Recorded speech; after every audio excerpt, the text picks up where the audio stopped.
Sila bigla-biglang mag-uutos. Reimburse naman yun.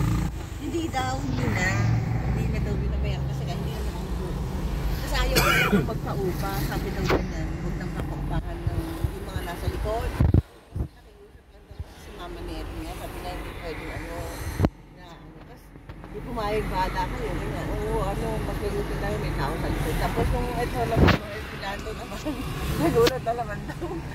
Sabi daw, kasi hindi ayaw na pagtao sa likod. Oo. Tapos binano niya na kasi sayang din eh. 3,000 pala per room yan. So, baka nila. Ako, sabi ko saan sa kanila niya. Kaya Airbnb lahat ng ako. Kaya yung sweldo daw niya, yun daw ang malupit. Kasi yung sweldo niya, doon daw nakuha lahat ng pambuhay nila. Tapos kung nakakahiram lang daw siya dun sa Sabi ko yan, sa inyo na yan.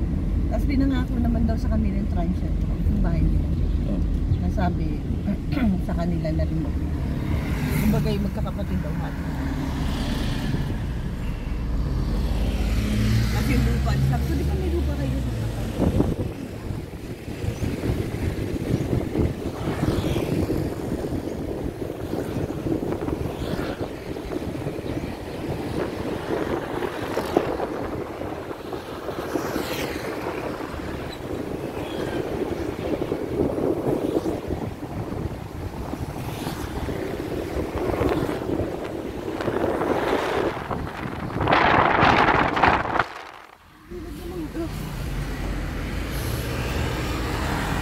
Kung palengke, bili tayong